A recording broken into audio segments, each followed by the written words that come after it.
after 9. I think I would drive her home a couple times. And then Alice was.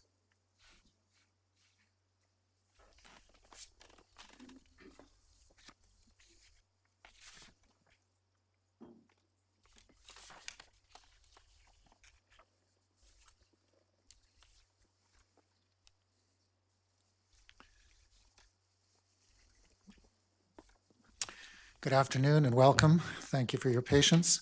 I'd like to call this regular meeting of the District of Sechelt Council for Wednesday, October 5th, 2016 to order. According to TELUS, it's 7 o'clock.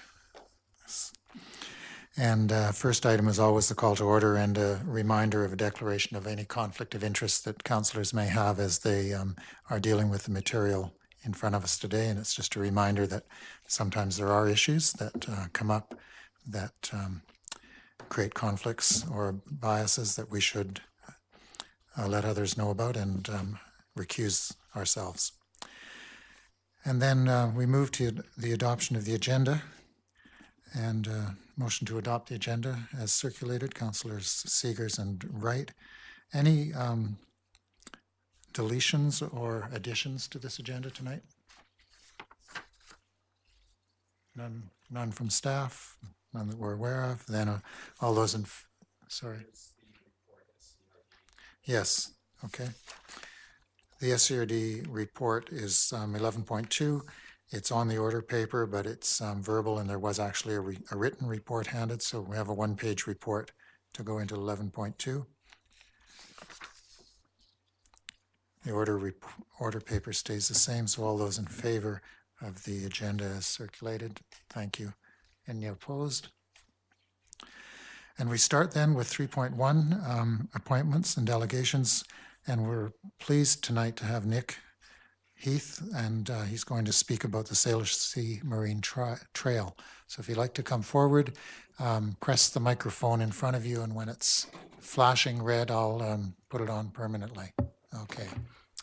Thank you very much for hearing us today. My colleague Mick Allen is also with us. We're volunteers with the BC Marine Trails Network Association, and I'll just give you a quick run through and try to stay well within our allotted time. Thank you. So I can direct this thing, I guess? You can try. I'll try it. And usually after several attempts, you can do it. Maybe, oh, it's not turned on. There we go. Thank you. So our proposal is a Salish Sea Marine Trail, which is 257 kilometers from Victoria to Vancouver. And this is a link point in the Trans-Canada Trail. 2 years ago, Mick and I and others from our organization worked on a marine trail in Howe Sound, Sea to Sky Marine Trail, and that also was in conjunction with Trans-Canada Trail. So this is another episode in linking together the country, both with a land trail, but we're particularly interested in the water side. They're calling it now, although I don't agree with the branding, the Great Trail. It actually is a series of trails, just as we are trying to do on the water, interlocking multiple routes. We were founded in 2009 out of basically kayaking and canoe clubs, and we took on a big task, all 27,000 kilometers of the BC coast. Trans-Canada Trail is a lot bigger organization and also has about the same length of territory to cover. So I guess we feel some sympathy for them. The idea is the Trans-Canada Trail will be the longest network of recreational trails in the world. And we're talking this type of travel, which is paddlecraft and small boats, not necessarily paddled boats. They could even be very small power boats, but they're boats that they're highly portable. And so there's no docking facilities or any major installations needed. They're carried on your car or on little hand cart or whatever. Sometimes they're put together right on the beach. The route that we're looking at from Victoria is via Lasqueti Island. It's the shortest open crossings. So from roughly Lanцeville on Vancouver Island, across to Lasqueti, Jedediah, south end of Texada Island, and then via Thormanby Island to the lovely Sunshine Coast, where you folks are. And we've circled some red sort of points on it, which are where we're having a little bit of difficulty finding suitable land locations, because a marine trail with boats that can only travel a short distance is highly dependent on landings and also short-term overnight stops. So we're seeking both your endorsement and support and help if we can. We'll get to that probably. So we want access from all the main communities. We want this to be a tourism attractant, and some of these areas already have informal sites, but we want them to be formally recognized so that they're long-term protection for the sites and they're not repurposed into something that will make them no good as a marine trail link in future, which could be industrial use, or it could be other kinds of development, well, all sorts of things. So we're talking about land connections, launches from vehicles or from a ferry, safety once we're on the water, which means not too far away from each other, and preferably landing in relatively safe areas where there's essentially not highly exposed coastlines, and occasionally, and when necessary, overnight use. And we think that we're just keeping together a tradition, because this has gone on for many thousands of years, and we don't want it to disappear.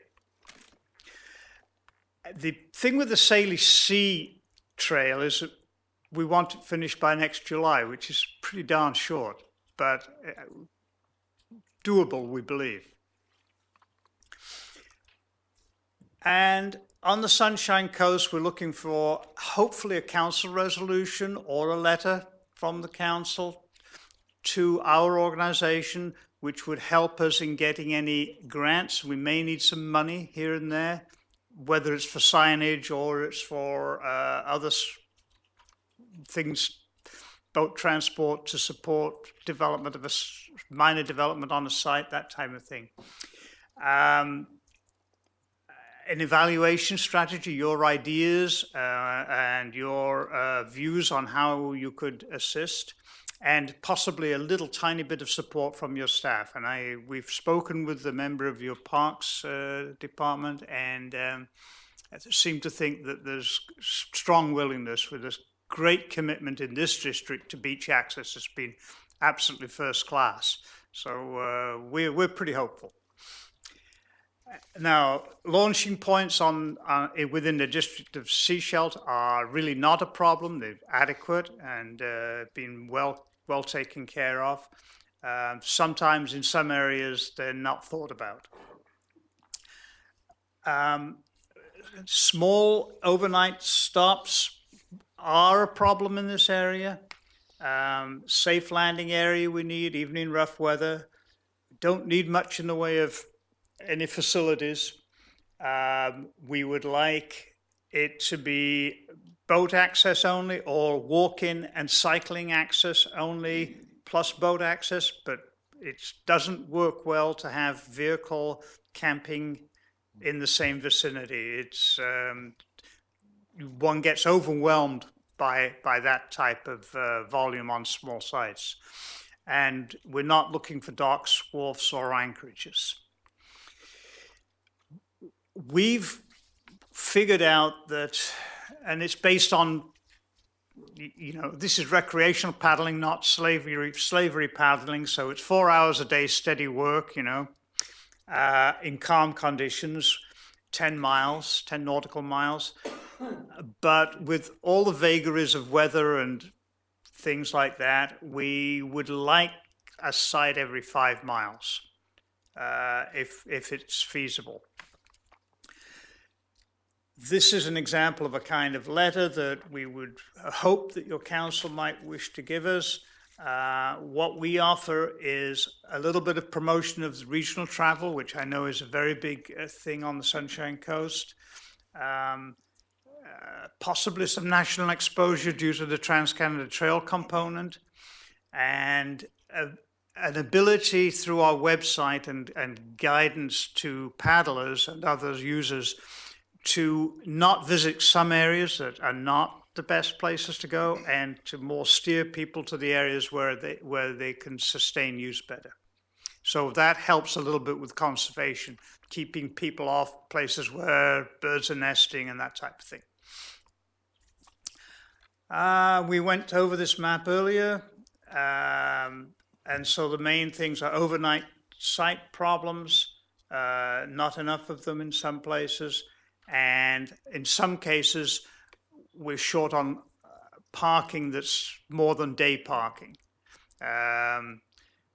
More on Vancouver Island than I think on this side, but there's all sorts of municipalities that have blanket overnight parking restrictions that mean that you really can't go out for a weekend paddle. This is actually my colleague, shifting boulders if necessary to create a traditional boat run. This is in Howe Sound, and the boulders were big, so we're capable of doing some minor facilities to make landing a kayak or a canoe more safe when there's a difficult shore.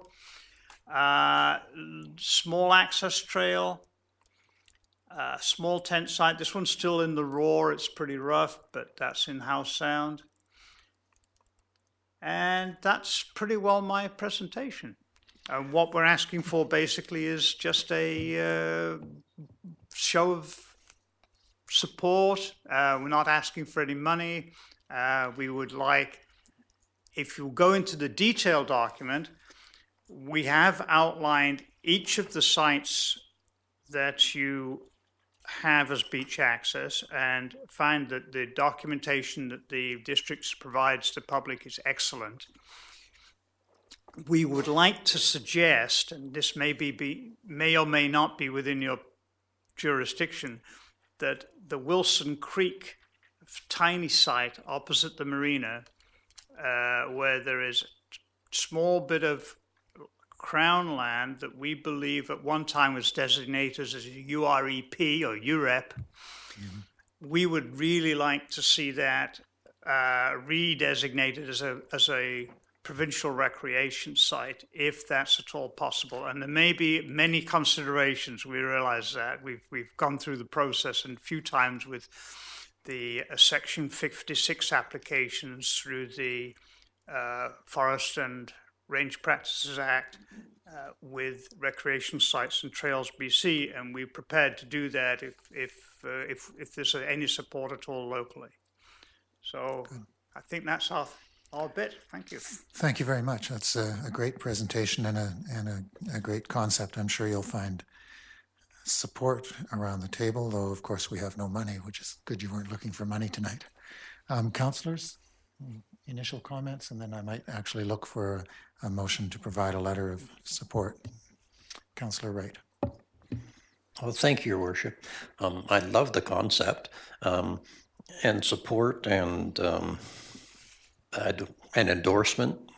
But when you say you want help, that sort of makes me nervous, because quite often help has a dollar sign at the end of it, and that makes my finance director over here really nervous. Take the dollar sign off. And then when I look at page 5, it says these sites might receive minor development, such as a few tent pads, a toilet, food hang, locker, signage. And I'm just wondering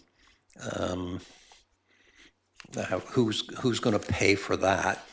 Well, what we would see is that's where we would apply for a grant to a number of possible agencies. Where it gets interesting is who maintains the site thereafter. And that's where we might want to have a bit more dialogue. When you say maintain the site, I'm presuming you mean clean up of the site and take away the garbage or anything that might be left Not really, behind? because we would expect responsible users, and we're developing a code of use for our sites, or not our sites, but essentially your sites. But the people who would be going through our information sources. The sites are essentially self-maintained, but when I say maintenance, wood rots and stuff, drift logs move and things happen, trees fall down, and sometimes there's a need to do I imagine every couple of years, to take a look and see how it's doing and see if anything is getting dangerous. Thank you very much. And Councillor Mueller. Yes, thank you, Worship. I just had a question about the route between the Sunshine Coast and Lasqueti and the island. Is that a far distance for you guys? I mean, I've done some kayak and would never consider that, but I'm just curious about the route. You're talking about the open crossings across Sabine Channel and the one from Thormanby across, I don't know what to call it really. And then the biggest one is from the south end of Lasqueti to Bolinas Island, and then Bolinas is a chain of islands. These are not for beginning kayakers. This is for experienced kayakers in safe group sizes, but there's nothing unusual about them. I've canoed as well on the ocean. I actually wouldn't canoe across that part, but I would kayak it because kayak is a more capable vessel. But we are very careful to point out the seriousness of an undertaking like crossing from Lanceville on Vancouver Island to Lasqueti. It's not to be taken lightly. And everything on the water depends on weather.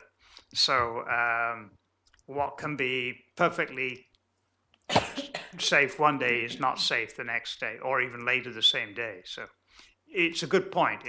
This is not going to get... the thing with the trail is that we actually think that people will, and this is true about the Trans-Canada Trail as a whole, people do bits of it, but the concept attracts them, that it somehow is connected to other parts. But you don't really expect people to do the thing in its entirety. So I think the Sunshine Coast section will be highly popular. And we planned to link it to Seashell Inlet, Jarvis Inlet, Loop Trail, perfectly good portage trail through Wharf Avenue. And we could get lots of people. That would be a lovely week or 2-week destination paddle. So the number of people who will actually attempt the crossing of the Strait of Georgia is probably fairly small. Sorry, I went on a bit too long. It's certainly done all the time. There are kayakers that are doing it every year, even solo, not necessarily in groups. True. It's not an unusual thing. It's only 10 nautical miles, which is not really a long paddle. You just look at the weather, see if it's okay, the wind is in your favor, and there's no reason not to go for it if you're reasonably skilled and have done that and prepared. You have backups if things go wrong. Such as thermal protection and rescue ability, etc. But it's not an abnormal thing for this to happen. And Councillor Seegers. Right now, so this is not new. Like, people are doing this, and people I paddle with have done that crossing several times. And sent us pictures and etc. So it's with it. Councillor Seegers. Thank you. On page 10, under E, there's also another request there that I think we could direct to staff.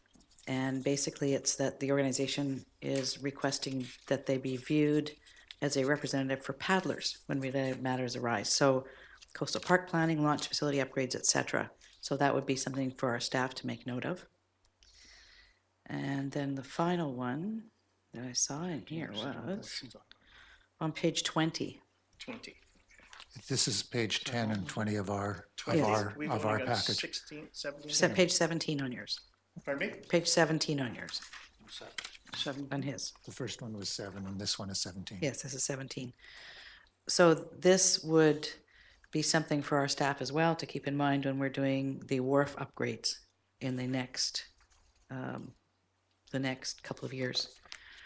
If you are looking at a portage linking Salish Sea Marine Trail to Jervis and Seashell Inlets Marine Trail, and we're doing upgrades to Wharf Avenue, then this would be something to keep in mind if people are portaging across there.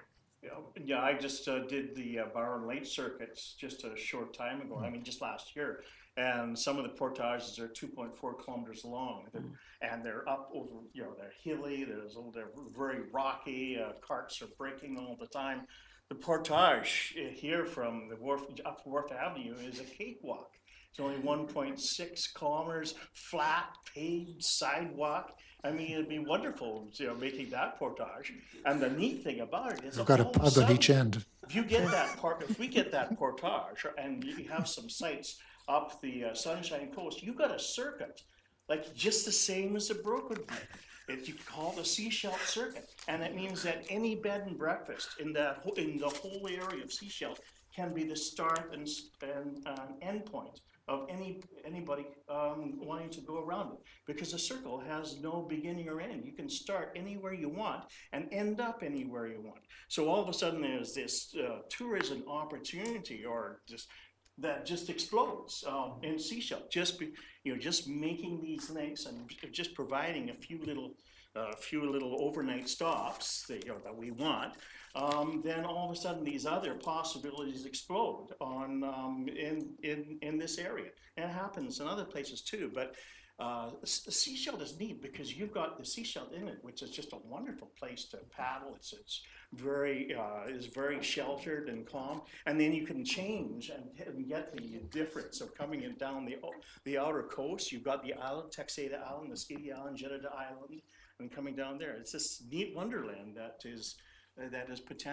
has potential in this area by doing that link, just because of that portage. And the portage is already there. You don't have to do any upgrades or anything. It'd be nice walking through the town and waving it as you go. There's only one block that would be just the first one that you might have to watch out for people coming outdoors of some of the facilities there. But other than that, it's nothing. It's great. So we appreciate your enthusiasm. One final question.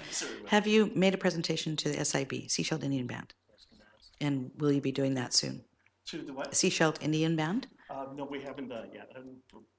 But we're certainly thinking about doing that. Yeah, we've talked to some people in the Seashell Band, and we also, when we did House Sound, we were certainly involved with the Squamish. Yes. Okay. Thank you.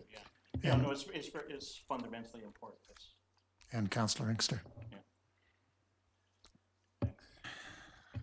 Yeah, I'm glad that was asked because they're right next door to us, and they have a lot of waterfront and nice accessible waterfront, and it's well used by all our communities.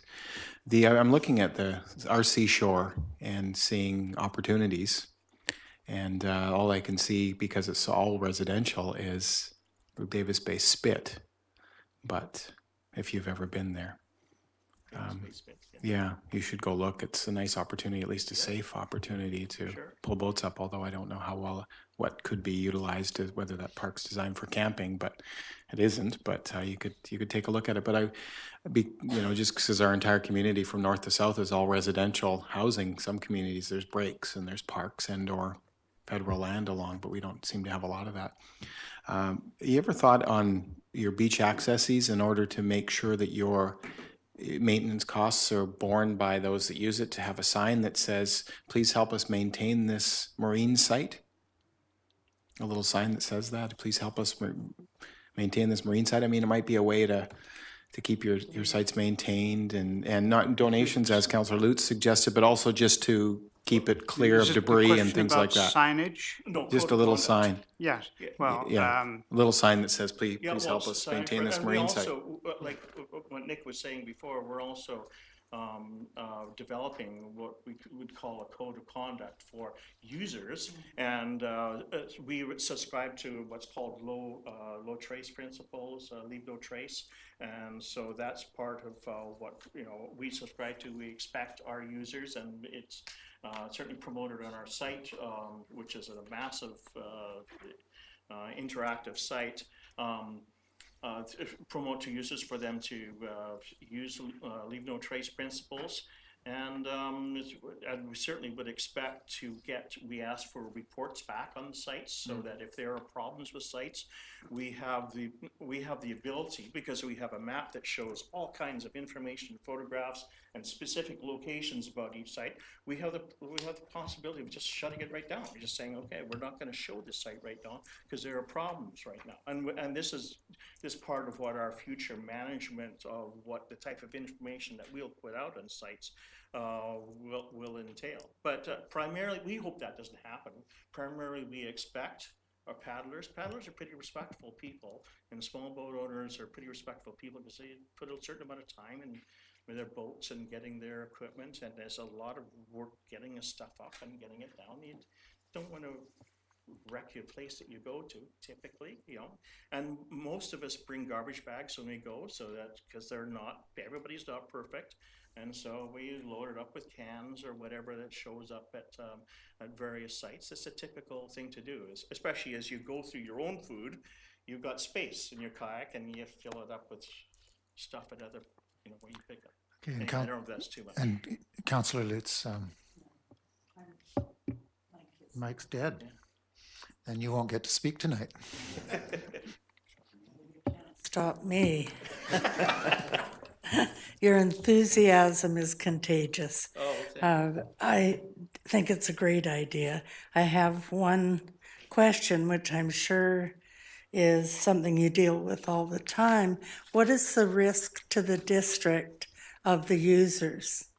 Is there any insurance issues? I should think there is none, but unless you had something that was nasty and dangerous and you knew about it. I'm sorry, I don't know that that's a very good answer, but I can't think there's much risk to the district from supporting this.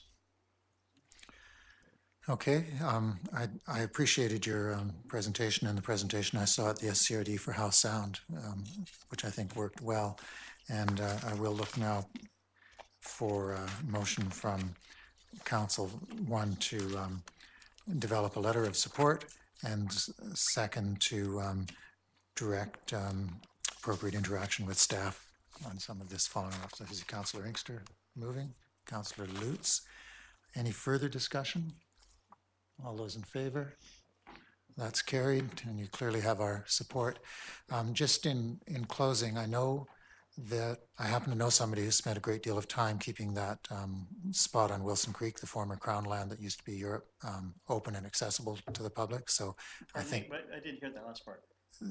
you identified a spot of Crown Yes. land which is within municipal district Right. property on Wilson Creek, and I know that that's been kept alive as a Crown recreational site for Right. some time by somebody that I know personally. Great. And it borders on property that's owned by a citizen of Sechelt who's got very a range of views that I think would be very supportive of this kind of traditional use. So you might be able to develop something there. We of course don't usually have camping in municipal parks, which are all the beach access, but as Victoria learned, we can't stop people from sleeping in our parks overnight, should they choose to. So we might want to think about how that works and how zoning may work in one or two spots to provide an appropriate at least landing spot. But we clearly don't want to see 10 or 20 or 30 or 40 people camping out in any of our parks. So some way of allowing a very light touch might be possible after we review that with staff. Well, the Wilson Creek one is particularly intriguing, is because it's blocked off from access from the land, and so I don't think typically you're going to get in the near term groups of 40 kayakers going up at any one time. No, but we do have to think of the long term and what might happen, so, We'll be back. okay. We'll be back asking for more in the long term. Okay, you have our support. Thank you very much. Thank You you. bet. Thank And you. we'll move then to proclamations. And I wouldn't have to make this next proclamation if more people spent time out on the ocean kayaking. World Mental Health Day.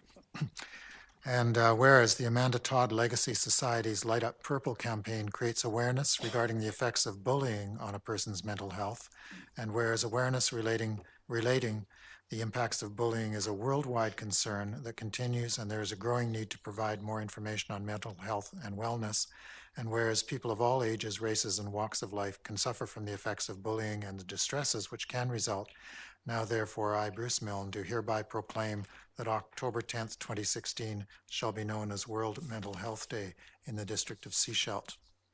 And I think it was 3 or 4 years ago that they started melding the Amanda Todd Legacy days with the World Mental Health Day, one on a particular part of the mental health distress and one that's more general. And also a second proclamation this evening for the week of October 16th, 22 to be Small Business Week. Whereas the Sechelt District Chamber of Commerce is a voluntary organization of business owners, operators, and entrepreneurs dedicated to working together to improve businesses, build a better community, and to develop better citizenship in our community, our province, and our country. And whereas BDC, Canada's Business Development Bank, and the only financial institution dedicated exclusively to entrepreneurs, proudly works to support the growth of over 42,000 small and medium-sized Canadian businesses.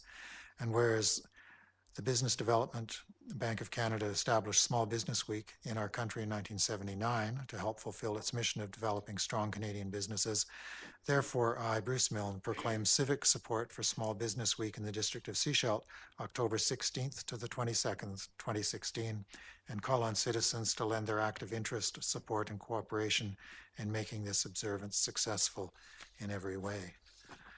That was a long proclamation. Councillor Lutz. Thank you. Could I request that, if possible, we light our light purple for October 10th? The light in the tower? Yes. I'm sure that'll be supported. Well, that's a Thanksgiving Monday. Maybe complicated for staff, but we'll see what we can do on this. Maybe over the weekend.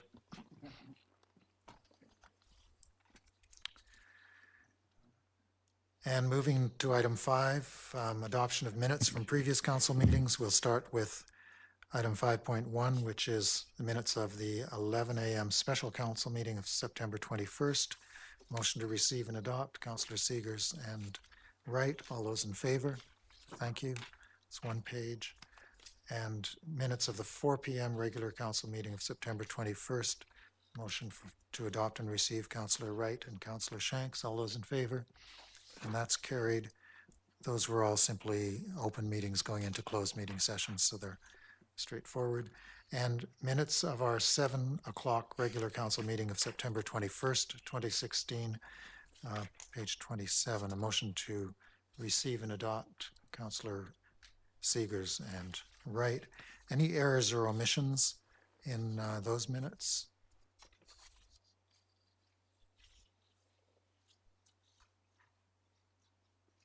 The one I would mention is on page 33 under my activities. And the very last line, we'll leave in the first line about looking forward to the German cuisine, which is probably a stretch. Councillor Mueller did a great job that day. The last line, I in fact didn't attend the Davis Bay Community Association.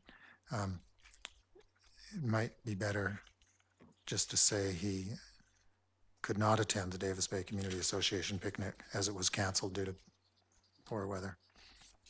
It was canceled long before I got there. Any other errors or corrections? All those in favor? Thank you. And any business arising from those minutes? Councillor Seegers. Thank you. On page 51, Our agenda, sorry, 31. thank you. Thank you. Under the business items, resolution that was moved and seconded with regards to SSC. It's where we did the Appendix A, revised Appendix A. And in reflecting on this after, it's indicating that Appendix A would be revised at second reading following the public hearing for the zoning amendment. And I think I brought this up at the meeting, but I've thought about this more, and I'm wondering if we could request that staff bring back the bylaw to the next council meeting so that we could rescind first reading with the old Appendix A and then repass it with the new Appendix A so that the correct information actually goes forward to the public hearing. And I'll look to staff for a comment, because this was discussed, and the CAO was going to look into that with, among some other things, so we'd make sure we followed the right process or an appropriate process. Is there any comments tonight on this? Microphone. Thanks. I'm reluctant to recommend that, or I would discourage sort of on the fly change at this point. Perhaps a motion to ask staff to report back to council at the next council meeting on just a summary of where we're at and possible recommendations. Motion to review Yeah, to this issue review and the report process. at the next council meeting. Yeah, to review the processes. Councillor Seegers. I would prefer that we actually rescind first reading and repass it with the correct appendix. So I don't know what kind of report we would require at the meeting to look at what the process would be to do that. I would make a motion that we have staff come forward to the next meeting with the process in hand for us to be able to correct it so that we actually go out to public hearing with the correct information.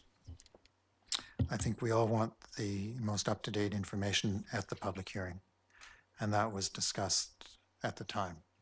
How we got there is the question, and how we make sure that's in front of the public appropriately, which is why the CAO is suggesting a step-by-step, because he's... Councillor Inkster? We'll get through this.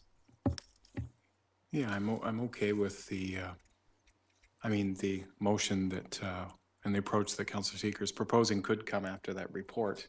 I think there's some discomfort with council proceeding at this point with that. I know that from the meeting previous, the September 21, there was some changes that were made. There was a little bit of confusion as to what exactly was going on, and I think that we need to clarify some of those things. Maybe perhaps that can come within that information that Mr. Palmer is suggesting he is proposing would come next meeting, clarification on that, and perhaps something could come from that to clarify those points moving forward for clear, concise information on what is a very large development. I think we're all on the same page here, because at the time we wondered why we would add Appendix A only after the public hearing. It didn't make sense, and I understand that. All I'm trying to do now is recognize staff's sense of wanting some time to bring the right thing forward. Councillor Seegers. Sorry, thank you. I think it even becomes more difficult for the community in that one set of Appendix A was actually published in the agenda package. Another one was distributed at the meeting. So I believe there's probably confusion in the public's mind as well as to what we're actually going to be going forward with. So if staff can come forward with a report and the process to follow, and ensure that all the documentation that's required. So if we are looking to rescind it, that they actually have the bylaw as corrected, et cetera, with the package that comes forward, I'd be amenable to that as well. Yes, I would hope that whatever their report was, they would have the appropriate material for us to follow through right at that time. So just a motion then to for staff to review resolution number 46309 from April 21st, and to prepare the appropriate resolution to that issue for the next council meeting. Councillor Seegers, Councillor Inkster, second. Any further discussion? Councillor Mueller? I think you got me. I beat Okay, him. sorry. Councillor Lutz. And could I ask that with that appendix, it shows the most current changes, maybe in another color or some way so that we can see the change, not just try and follow it through. Yes, we asked for that last time. So rather than just the final document as proposed, one document that shows the track changes. And Councillor Mueller. Thank you, Worship. When this was first adopted, I was the one councillor that wasn't comfortable with this. When it moved forward, there was still a lot of information that I needed to make a final decision on this, and I'm happy it's coming forward in a report because that's essentially the information I was looking for initially. Thank you. Okay, any further discussion? All those in favor of the motion? That's carried unanimously. Any further business arising?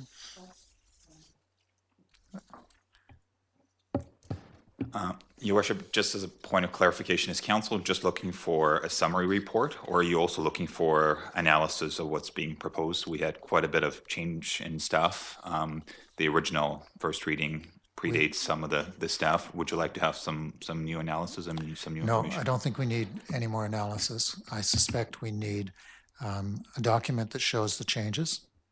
We need a report from the corporate officer side of our organization on process and whether it's appropriate to rescind at this time or not, and why we're going to do that. And then if we are going to rescind and adopt a new one, we want an entirely clean package that shows everything up to date. And so we can see where we were, the changes that are proposed, which we discussed last time, so we shouldn't need further analysis, and then the final package that we'll be looking at, and then advice on whether we rescind and readopt or whether we take this forward to the public hearing and do it after. Is that enough clarification? Good. Thank you. You gonna kayak home? Councillor Mueller. Thank you, Mr. Mayor. Just perhaps a question on to your response to that question. Would it be possible for us to see all the incarnations going back to the initial proposal in that report? There's no analysis, but I'd like to see how it changed through all the different meetings, just so we can be clear about how we got to where we're at now. Because some of these came forward in these, like the issue that I raised last meeting, they've come forward in packages that changed right up until the point of meeting. Right until and I need to be clear on it all before we move ahead.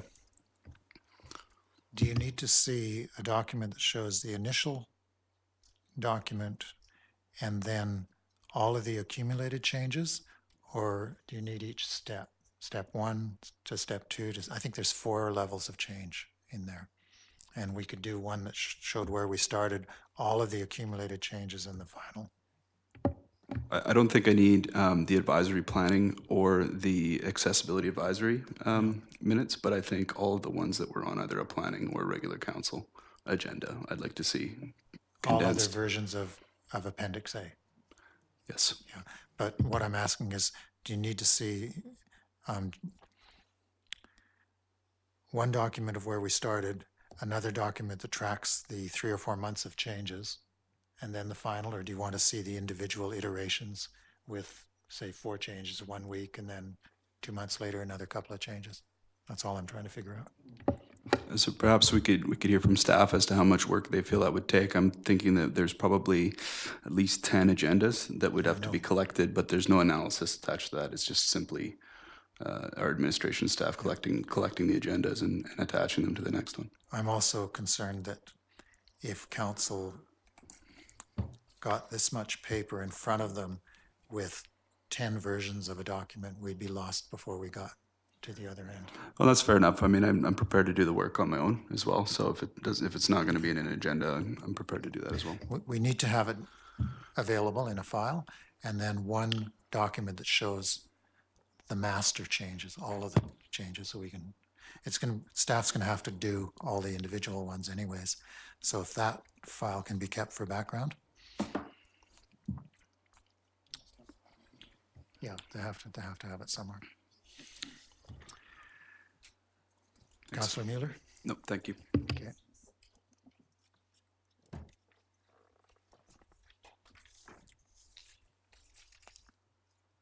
Did we have a motion? It's been passed. So we're okay. This was just clarification afterwards on what we needed. And we can talk about that again tomorrow if there's further clarification needed. Moving on then to committee reports. Item 7 on the agenda. Of the summary recommendations of the Public Works, Parks and Environment Committee, and seconded by Councillor Wright.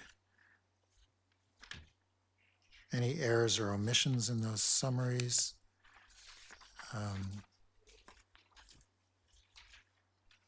Can we move receipt and adoption? Any of those need to be pulled out? So we'll make that from Councillor Lutz to Councillor Wright, receipt and adoption. Any discussion? All those in favor? That's carried. First reading of bylaw 2016 property tax exemption. So first, a motion to receive the report from the Director of Finance, Councillor Seegers and Councillor Inkster. All those in favor? And Mr. Stewart, would you like to speak to this set of exemptions?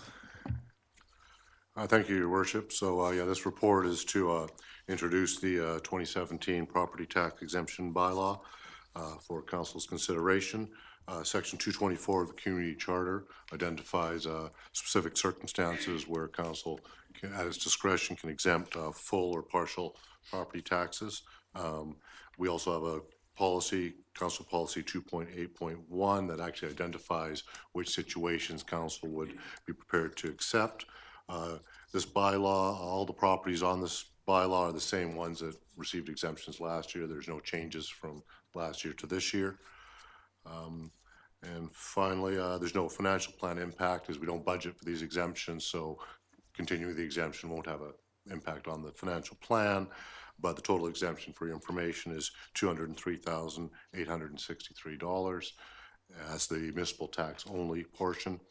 And finally, should Council agree to take this to 3 readings, we will be advertising in the newspaper for 2 consecutive Fridays starting this week.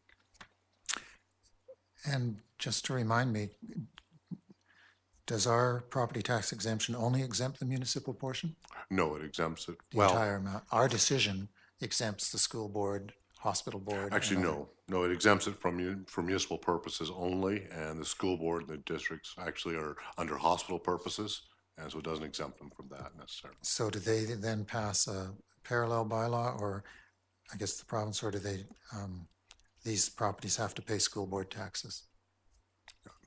I'm going to say, actually, I don't know the answer to that. They may be automatically exempt. I think they're automatically exempt. Because of us doing this. And the reason I'm asking is that I've never heard just the 203,000, the municipal portion. And in fact, I think our decision tonight is a larger decision than that. It exempts more than just the municipal portion. So maybe we could look into that.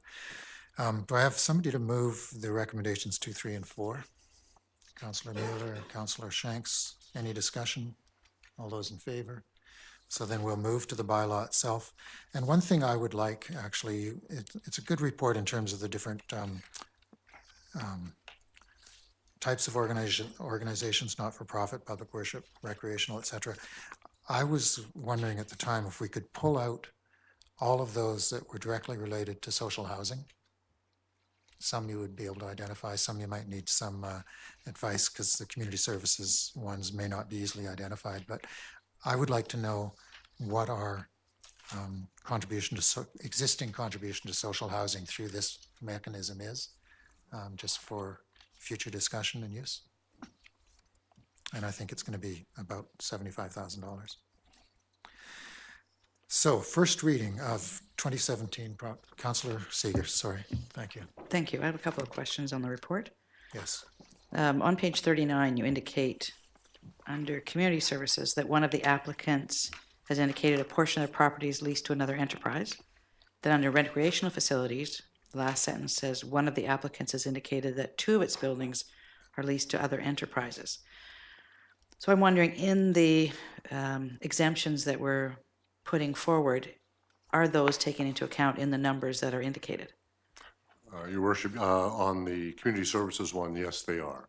The exemption is only for 40% of the property taxes. They indicate that the lease is almost 50% of the property, but we've traditionally done 40%. For the recreational services one, actually, they are included in the exemption because it's at the Davis Bay, and it's for the daycare center and the community center, so they actually qualify as well. Okay, and then on page 45, it lists the information requirements for all of these organizations. So did they all provide this information to us?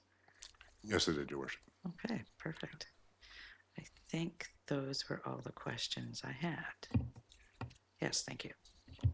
And that information is available? Yes, I think it has been in previous years, yeah. Moving then to the bylaw itself.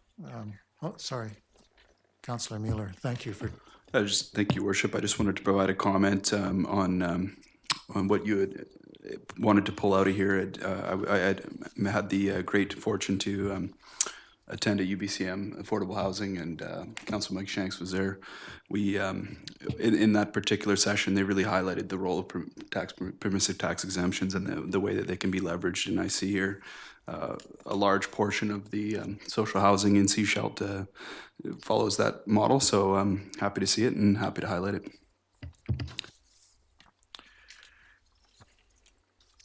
On page 48, motion to move first reading of 2017 property tax exemption bylaw number 555, 2016, a bylaw for the purposes of exempting certain lands and improvements from the municipal property taxation for the 2017 taxation year. First reading is moved by Councillor Seegers and Councillor Wright. All those in favor? Thank you. And second reading of bylaw number 555, 2016 is moved by Councillor Lutz and Shanks. Any discussion at second reading? Any amendments suggested at second reading? Seeing no discussion, all those in favor? That's carried. And third reading is moved by Councillor Seegers and Shanks. All those in favor of third reading? That's carried. Adoption next time? Okay. Moving along on our agenda, we are at item 11, reports from councillors. I'll start on my right-hand side, if you don't mind tonight. Councillor Mueller, your report. Thank you, Worship.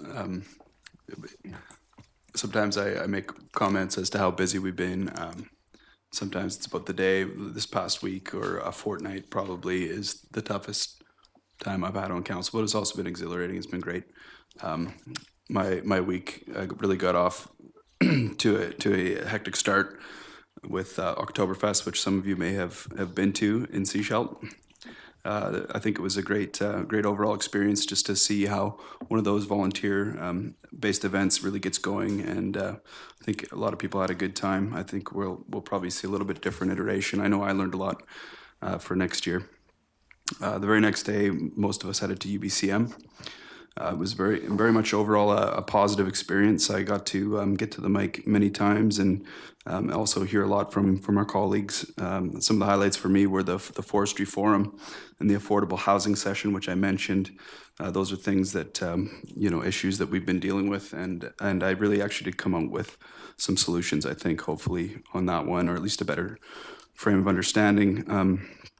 Additionally, one of the highlights was for me speaking to Resolution B77, which the operative clause was, therefore be it resolved that the UBCM call on the Municipal Finance Authority to create a fossil fuel investment fund to provide local governments with an investment choice that aligns with priorities for climate action and social responsibility. This ended up being one of the ones that passed very narrowly, and it was picked up in the newspaper, but the interesting thing was when I was going into that session, there was a young woman there from Roberts Creek who actually stopped me and said, "Oh, you're from Seashell. Will you speak on this?" I hadn't actually seen the resolution until that point because it's buried. And so that was, I don't know if any of you know Zoe Yunker. She's working with Climate Reality, and there's a good connection there. Interesting to see how those activists can really play a role in what comes out. And I think that is a resolution that will have an impact. Additionally, one of the highlights for me at UBCM was playing in the Lidstone Invitational hockey team for the municipal colleagues. I was on a line with Councillor Silas White and Stafford Lumley. It was a good time, and also got to really connect with some of our cohort in a different way, all in good fun, of course. That's my report. Thank you very much. Councillor Seegers. Thank you. I think as we go down here, we're going to hear different parts of UBCM. On Monday at UBCM, I attended the agricultural study tour. It was very interesting. It was a full day tour. We went from site to site to site. We saw Albion fish market kind of thing. They bring fish in from all up and down the coast and ship it across the country. The biggest rose grower in Canada, they're on Vancouver Island, started from a Dutch family in Netherlands, came to Canada, and they've been in operations for quite a few years. That's when I heard about the snowstorm of 96, I believe they said. It crushed their greenhouses. And that showed up in a couple of the other ones we went to. We visited an organic cidery, a winery, and then the largest organic vegetable grower and processor on the island. And it was interesting. One of the things that they said is that all of their produce that they ship to places like Sobeys and some of the big companies, they actually have to ship them off the island, so pay for shipping to get them to the grower, to the stores or the warehouse, and then it gets shipped back to the island and is distributed. So they're looking at how do they deal with that. Along the way, it was looking at what are some of the things that come up for these various small growers, in some cases, when they're looking at dealing with municipal and provincial rules and laws. One that showed up was the cidery said they had to get a variance for fencing because they were only allowed to put fences 4 feet high, but it didn't keep the deer out. So they had to, those are some of the things that have shown up. So it was quite interesting through the whole tour. Another session that I attended was policy implications for short-term rentals. They had 6 panelists, 3 municipalities. One was the mayor of Tofino. They had a representative from BC Tourism and the Hotel Operators Association. And what was interesting is the hotel operator fellow said that unless a municipality puts policy in place and regulates the short-term rentals, you will not get a hotel coming to the municipality because it's not a legal and level playing field. So it was interesting, some of the things that came up there, and some of the other representatives were there from the SCRD and from the town of Gibsons, and I think we'll be looking at some public consultation over the next while, given that we are the only municipality on the coast that currently has any kind of policy in place on this. Along with a number of the other members of council here, I met with the member from the health ministry, and we put forward the concerns that were raised by our community with regards to the current trellis proposal. Some they had heard of, some they hadn't, so they were really appreciative of the information we brought forward. And then one final thing. As some on council know and others in the communities are aware, I filled out papers a few months ago to be considered a potential candidate for the Liberal Party in the upcoming provincial election. After much thought late last week, I informed the party that I was withdrawing my name from consideration, and I've decided instead that I will be putting my name forward as a candidate for mayor of the district of Seashelt in the next municipal election in 2018. And in the meantime, I look forward to working with council and staff to do the best we can for the district of Seashelt. Thank you. Thank you. And Councillor Wright? Thank you, Your Worship. UBCM session started at 7 o'clock in the morning, and that was kind of a fun time, having to be at a session at 7 in the morning. The highlight, there was a number of them, but I won't go into all of them. The meeting with the health ministry was probably the most important thing that we did, explaining to them the deep hole that we believe Vancouver Coastal Health have got themselves into. On returning, I attended the opening of the Sunshine Coast Museum in Gibson and also the 40th anniversary of the Curling Club. And that's my report. Thank you. Thank you. And Councillor Inkster? Wow, I was expecting Councillor Wright's to be as long as the one before him, so you caught me off guard there. It's been a busy couple of weeks. Yeah, you were trying to catch me there, weren't you? It has been a busy couple of weeks, and it was good to see previous to the UBCM that the Oktoberfest event that Councillor Muller was involved in, and he was doing the food portion of it, but just to see the growth of that event over the last couple of years, how it was done actually behind a number of businesses, and then they started to put it on the main street, which makes a lot of sense. And just the numbers of people that have been there the last 2 years downtown on our main street at a part of the year which we call kind of the shoulder season, just to see probably 1,000 to 1,500 people there on a regular day, in which if there wouldn't be that many, and it would be mostly vehicular traffic. So I think it was a really good event. But the first year it rained, and these last 2 years the sun was out, so that really helped. So, and I think putting it in late September, which is when Oktoberfest is in southern Germany, really helps with the early October that they tried with the first year. UBCM was it's a long week, and I had to leave on Thursday. But there's a lot of neat things that occur. The thing about short-term issues was also Airbnb was also one that's been mentioned. And I think that's an issue in our community with people renting out short-term stays and taking those particular stays out of the rental market for a number of months a year, and or renting for 6-7 months and then people having to vacate for Airbnb. So that's an issue with the tight rental market we're dealing with. It was good to hear at the UBCM the heartfelt speech by Dr. Nutt talking about child welfare issues in the world, particularly Africa. And I hope she continues getting out there and talking about it, because if I would Google that individual if you want to hear more about it, because it was really just good to hear. I believe I'm not 100% sure, maybe I could be correct, that she's Canadian, and she's put on a good fight for children in the world. Went to the truck loggers presentation, and they talked about forestry issues, and that was a good thing to hear, is to be reminded of some of the issues that are being discussed in the industry. It's long-term health. There's also information available on us about overdose and what overdose issues that we've all heard about that have occurred on the Sunshine Coast, but we've heard a lot about it in Vancouver and municipal government's reactions to that.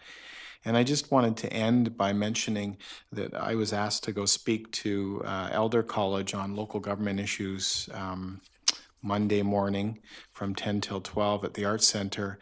It's a good, lively group, and I guess my job was to make sure that the Elder College group listening to me was lively, but not too lively with how I presented my presentation, and I didn't want to get them going too much, but I wanted to stimulate discussion and ask questions. And I was told the next day in an email that I stimulated some good discussion and some good questions, and the questions continued amongst themselves after I was no longer part of that discussion. So it was good to go there and talk about municipal government and give those people, the Elder College people who didn't know, some perspectives on what happens within local government and why decisions are made the way they are, and why some decisions aren't as easy as they first appear.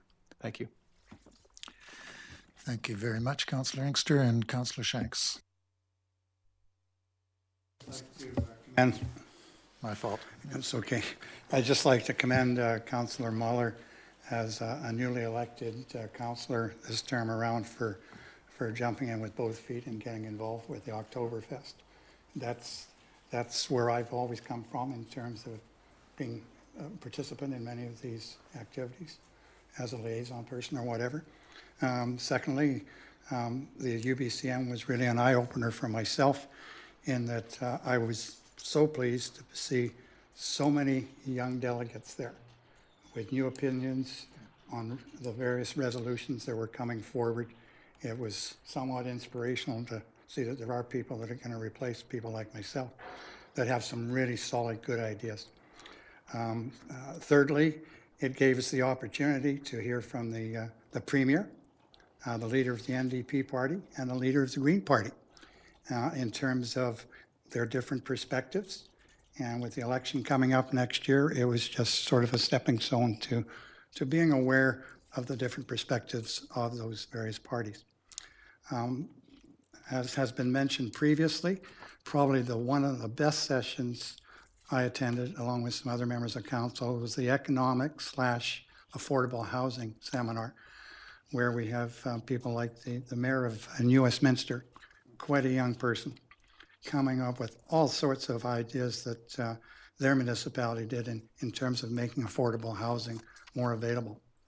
And lastly, but not leastly, the inspirational speaker, Samantha Nutt, who is the founder and executive director of War Child Canada. Her stories were at times tear-provoking, but very inspirational in terms of the courage that lady has had over a 20-year period in terms of advocating for children of war-torn areas in this world. For me, it was a good UBCM. Thank you, Councillor Shanks. And pass the mic over to Councillor Lutz. Thank you. Before going off to UBCM, I had the pleasure of viewing the Ginger Goodwin Way documentary that was done by a fellow from Camosun, I believe. And if you get the chance to see it, I highly recommend it. It's a part of our history that a lot of people aren't aware of. It isn't taught in school. And though I have some opinions of how I think it all came down at the turn of the century, it was presented in such a way that his views didn't get in the way. There were all of the opinions available to be heard. So it was really interesting. UBCM for me was busy. I enjoyed Paul Kershaw's discussion around recruiting and retaining people to your community, not just employment of staff. Samantha Nutt and her War Child fundraising, it was very emotional, but she was also a great sense of humor. She lifted you back up again. So a really good keynote speaker. I attended workshops on climate action, mid-sized communities. A panel on strong communities for me was a bit disappointing. It was more of a look at all the good things we've done, not a lot of interaction with audience to the panel. So that was my only disappointment, really. Great number of resolutions came forward and were dealt with. The short-term rental issue was well done. Good discussion between the panel and the audience. On return on Saturday, I attended the reopening of the Gibson's Museum, which was really interesting to see and be reminded of where some of our tax dollars go. And I hope that we can have a museum one day too. I also attended the 40th celebration of the Gibson's curling rink, and I'm not ashamed to say that I was a member of that curling club for the first 3 years of its existence. And it was fun to connect with some of those people again. That's my report. Thank you very much. I'll just briefly mention that, yes, UBCM was busy. It started Monday morning for me with a meeting with the Coastal Community Network, in which I agreed to sit as a director on their board. And Monday afternoon was the Mayor's Caucus, mostly about fiscal sustainability issues. And it then just continued through the week until it was over at Friday noon. And then I had a meeting Friday afternoon with TELUS representatives on some issues on the coast here. So it was a busy week.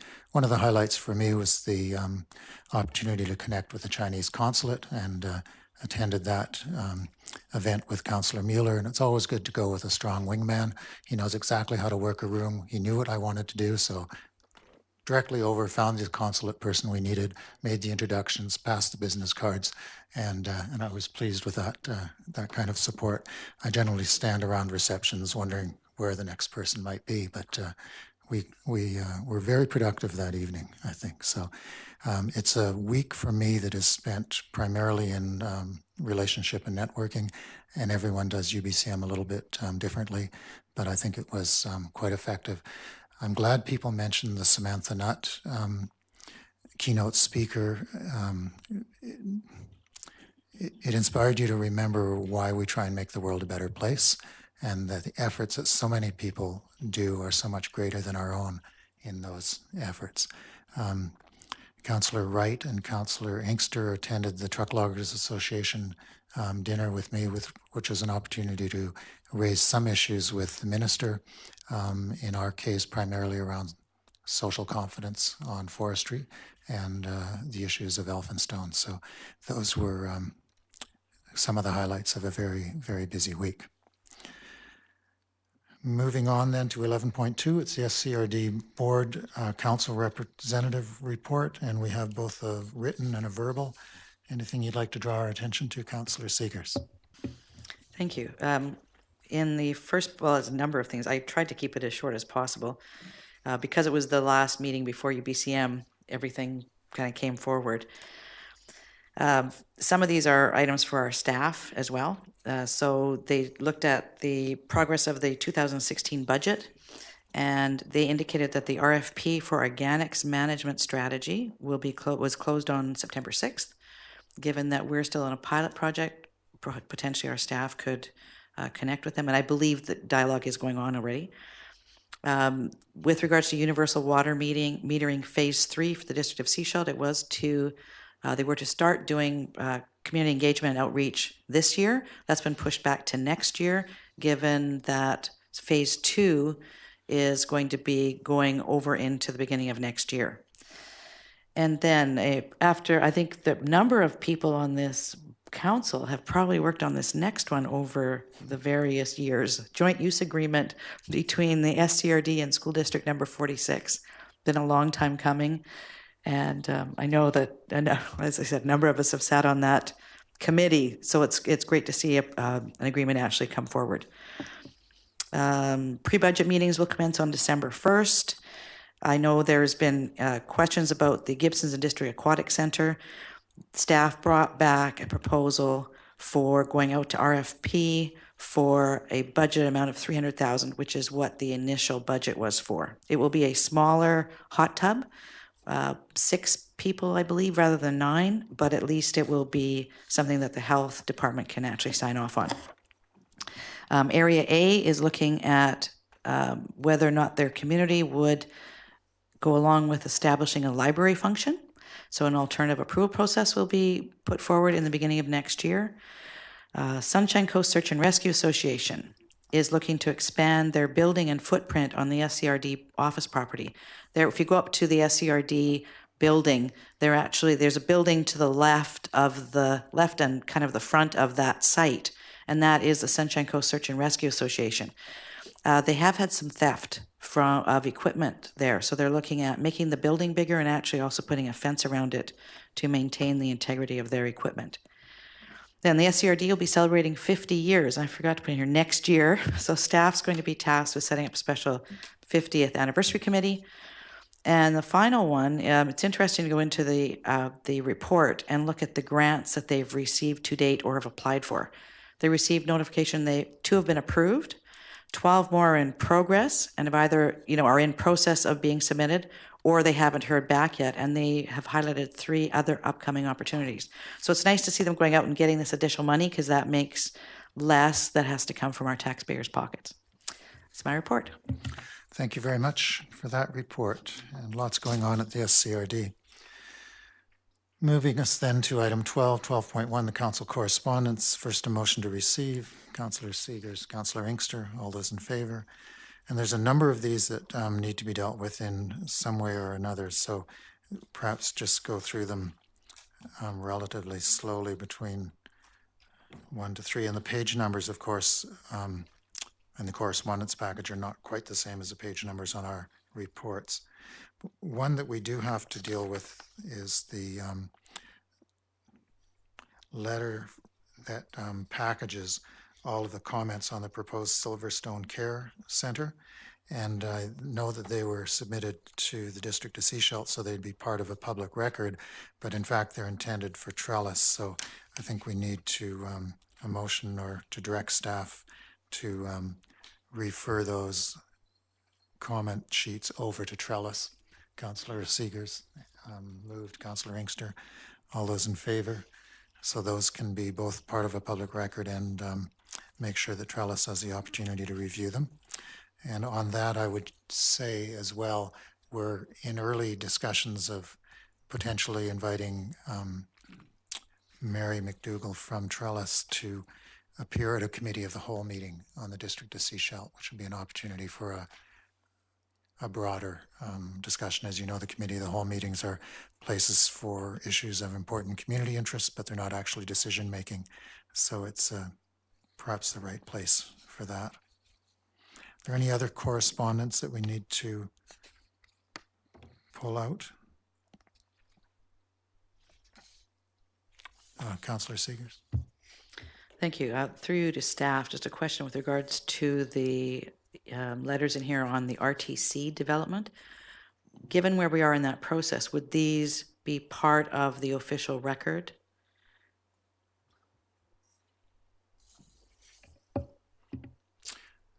Mr. Isakov. Yes, there will be. The applicants are preparing to have their own open house. Depending on how the outcome of that open house, there will either be an open a public hearing scheduled, or there'll be a summary staff report that will go probably to council first, summarizing the feedback that the applicants have received, and then scheduling the date for the public hearing. Okay, thank you. Number 14, with regarding groundwater. I just asked that that be forwarded to the SCRD staff, given that they're doing an RFP right now to have, to find somebody to locate groundwater sources in the municipality or in the district. So that could go to them. Number 15, one of the comments that was made at the session on short-term rentals was that when the province went out to the community, or to the province actually, to all the municipalities for feedback on short-term rentals, they only got 5 submissions. And so they didn't think that short-term rentals was a concern in the province, and so haven't actually done much on it. So this one, number 15, is actually ride sharing. So this is like Uber. If you have a concern or a question or a comment, or want to let them know what your concern, what your position is on it, I would suggest that anybody in the community send information in. And then I had 2 more, but if there's anybody else, I'll step down. Any other items, Councillor Shanks? Just very quickly. Has RTC designated a date for their information meeting at this point in time? They have, okay. Okay. Yeah. Thanks. And Councillor Seegers? Councillor Mueller. Thank you, Your Worship. I just wanted to pull out item 10. This is one I think it deserves a response from council, but I'm not sure exactly what would be the right place for it. The committee of the whole seems like something maybe to discuss, and I know there's a lot of probably lengthy policies to look at there. Okay, we'll just refer that to staff to bring it back to an appropriate committee. And Councillor Seegers. Yeah, number 21 and 22. I believe Councillor Shanks has taken some action on these already or requested they come forward either to staff or to one of the meetings. I just want to make sure we're following up on those two. One's from the provincial minister on stop signs of interest, and one of them is on safety lighting issues on pilot. Yeah, I think those kinds of issues are usually noted by staff and they become part of a service request. No. No, I think the one we were talking.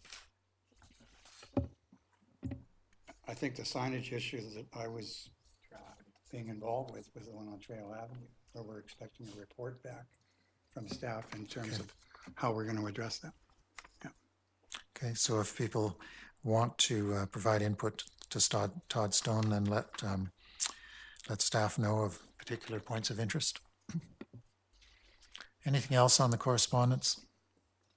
It's a whole stack of correspondence this time. Yeah. Seeing none, I'll move on to the next item, which is a motion to adjourn. Councillor Seegers and Councillor Inkster.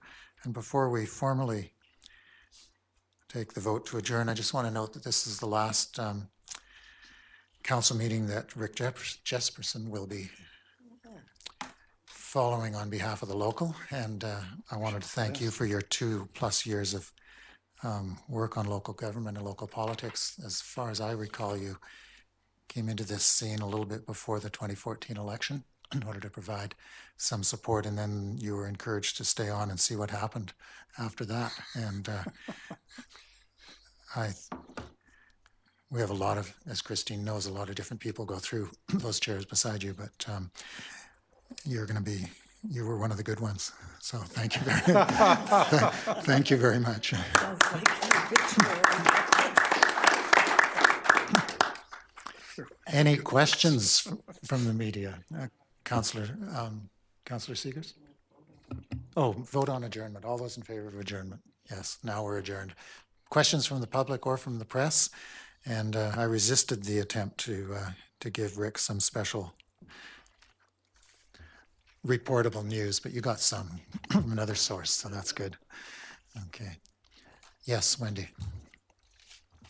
Just wanted to let the council know that we've formed a grassroots organization of local citizens from the whole Sunshine Coast that are opposed to the plan by Vancouver Coastal Health Authority to contract with Trellis. And it's composed of people from the union, the Labor Council, Costco, Alliance for Democracy, both HEU and BCNU, and other people who are really concerned. And the purpose of the group is to provide leadership and organization to the efforts of those opposed to the decision by BCH to move residential care from the health authority to private for-profit contractor, and to have this plan reversed and for BCH to enter into meaningful community engagement. We want to educate the public about the consequences of privatization and funding cuts that have already taken place within our healthcare facilities, and to help safeguard our community against further unilateral action by BCH and the Ministry of Health. And I'm really glad that some of you got to speak to the Minister. Thank you. To build a bridge to other communities whose public healthcare facilities are under attack, because we're not the only one and we're not the first one. So you'll be hearing more from us. We're PPHCSC, Protect Public Health Care Sunshine Coast. Okay, thank you for that. And yeah, I'm sure we'll hear more from you unless this suddenly disappears and it's no longer an issue. Anything else? Sue? You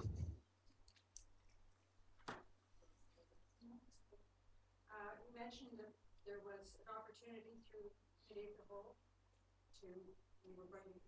We're exploring that, yep. Is just her, or is there going to be a broader intent? It was an opportunity to talk about residential services. We know that the community would be interested in that and that some clarity would be needed on what those issues are. So we haven't actually created an agenda for that yet, but we'd probably want to have other contributions that day. To myself or the CAO, just by email. We just canceled today the committee of the whole for October, and it's usually every 2 months, but if we can schedule one for the first week of November, that would be more timely rather than letting this drag on. We're trying to see what the schedule allows. Yeah. Anything else? Great. Thank you for being here. Hope you enjoyed the meeting.